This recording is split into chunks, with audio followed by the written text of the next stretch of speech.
Hello, I'm Allara Briggs-Pattison. I'm a former student of Bendigo Senior Secondary College. I finished here in 2011. And yeah, I'm a Yorta woman. I'm so proud to be Yorta. I'm proud to be Aboriginal. I'm proud to be First Nations. I'm proud to be Indigenous. I've always identified as Aboriginal since I can remember. Yeah, it's part of who I am. There's a huge spectrum with the people that I work with at Seed Indigenous Youth Climate Network and outside of that in the community of what Aboriginal identity means and the different parts of the journey that each person is on. It's so individualized. There is no one person that's the same, but it feels so good to be able to connect with different people on different parts of their journey. Aboriginal identity to me is something that there's no way it can be explained in a 2-minute video. But the start of it is being one with the land and taking care of our country, fighting for it and making sure that we're leaving a legacy that our kids will be proud of.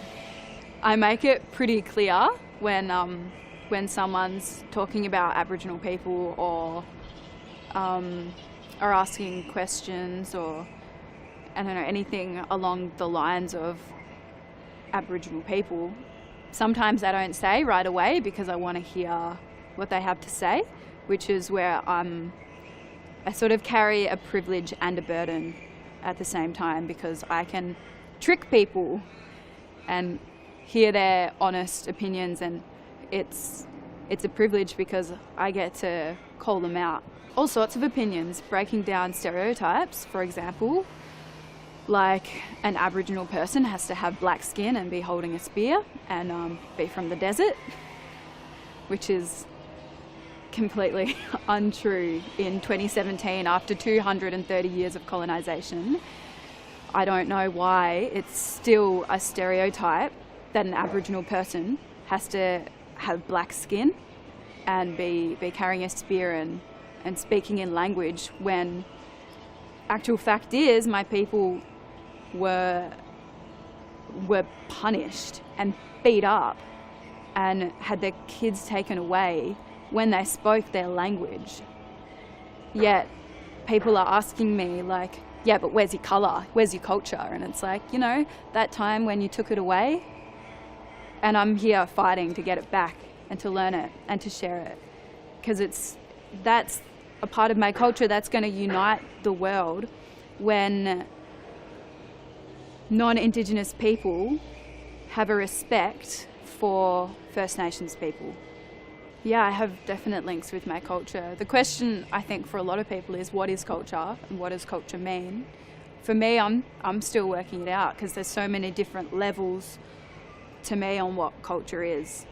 And it's been such an incredible journey to find it out and to get to know myself and to get to know other people like me and to get to know my grandfather and my family, who I grew up in a different place as. So it's been really, really inspiring and really heartbreaking to find out about my culture and what that means, because it's so different on so many levels.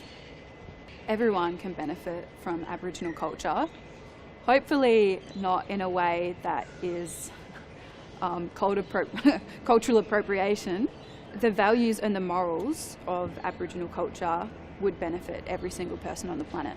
An example of how non-Indigenous people can benefit from our culture is through a friendship with an incredible Aboriginal person, because we're all incredible. Doesn't matter what we do, who we are. It's such an equality and such a respect for our old people and for our land. I don't know how you could not benefit from that. Then there's so many lessons to be learned, both from nature and from our old people who hold so much wisdom. I think that there is an increasing respect for Aboriginal people in Australia. through one-on-one individual conversations, so much can be changed and gained. But through political parties like First Nations, that's really detrimental to all of the hard work that Aboriginal people are putting in to show the world and prove to the world that, you know, we're incredible people, and that we're strong, and that we're resilient, and that we're survivors, and that we have the oldest continuing culture in the world, and we're not letting it go because of a political party and their opinions of what an Aboriginal person is. Because it's not up to them to define who we are, it's up to us. And no one can take that away from us once we work it out. Sometimes if I'm like at a festival or out at a gig or whatever, I can't explain who I am or what I do without expressing that I am a proud Yorta woman. And often a comment that follows that introduction is, yeah, but you're not, but you don't look Aboriginal though. And I often ask back, yeah, but what does an Aboriginal person look like after 230 years of colonisation? So there are so many resources on the internet about our mob talking about who we are, and it's like, why is this still being asked? But I always try and ask with the best intention, because it's not somebody's fault if they haven't been educated about who we are. So yeah, that's the best that I can do, and it takes a lot of patience and resilience to be able to explain every time that happens, which is quite often, you know, between once a week to every day. If I'm meeting new people, that takes a lot of resilience to have that conversation over and over again about who Aboriginal people are and what we look like and how we feel and what it means. People absolutely ask me how Aboriginal I am, if I'm a half or a quarter or an eighth, and I'm like, what? Just like, what? Come on. It's like, I am. I don't have to tell you, like, I don't ask you, you know, how Australian are you? How German are you? How English are you? Because you're not 100% black and are holding a spear, so you're obviously not Australian. It's like, I don't question other people's identity, so why are you questioning mine? I am. Is it not clear? You know, it's like, I don't need to have this conversation over and over again with new people, when it's like, it needs to be about what's in here and not what's out here. When I'm giving an acknowledgement to country, I feel really proud that we're on Aboriginal land, and that I'm here and alive and able to share some stories. And what else do I feel when I give acknowledgement to country? What do you think about when you hear one? Yeah, I mean, it depends. Another part of when I'm giving acknowledgement is I feel a deep sense of sadness or grievance, and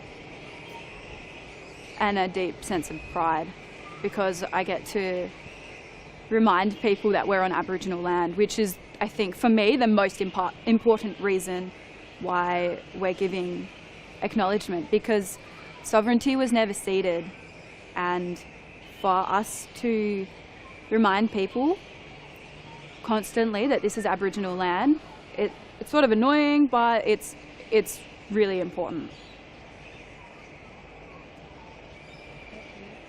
So when you're somewhere, I don't know, is it a different question code? You hear it? Yeah. Okay, so when I hear... When you're in the audience? Yeah.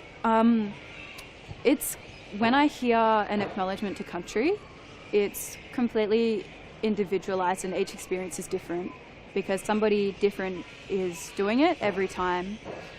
So there's a broad spectrum of what it makes me feel and how it makes me feel from when I hear Ani Kerr giving acknowledgement and a welcome to country is such a sense of pride, because she is proud of us and she's just so happy that we're, you know, on her country and Wurundjeri country. When I'm living in Melbourne, there's a huge sense of pride in me and in her, and I feel a responsibility to make sure I uphold that pride. But sometimes I hear an acknowledgement to country and it's not sincere. So I encourage people to individualise what their acknowledgement is and why they're acknowledging it. And to not just say a script, but to express why they want to acknowledge that we're on Aboriginal land. I think it's really exciting in Victoria. A lot of people are including language in acknowledgements and welcomes. Yeah. I think it's super exciting that we get to hear our language, our Aboriginal languages, in our acknowledgements and in Welcome to Country, because it helps to bring to the forefront Aboriginal culture and what it means when we hear our language. And it's so spiritual and it's so old.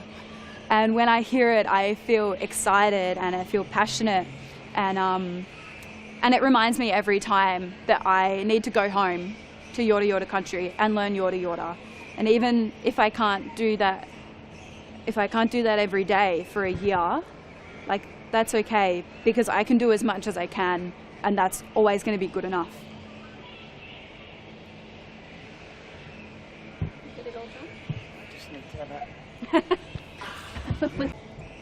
So it is great that we're hearing a lot more acknowledgements of country. Yeah. People are still mostly reading from scripts because they're scared to get acknowledgement wrong. What might you say to those people? Yeah, so people are often asking me for advice on how to give acknowledgement to country, and I've started just emphasising a genuine and sincere way of acknowledging Aboriginal land and that we're on Aboriginal country. And people are often really afraid to get things wrong or, like, you know, muck up the words on their card. But it's like, if it comes from your heart and you have thought about it with an intention that you have to, like, that you want to express that we're on Aboriginal land, and let's just think about that for a moment, you can't get that wrong. And it's really beautiful as an Aboriginal person for me to see non-Indigenous people acknowledging our land with the respect that it deserves.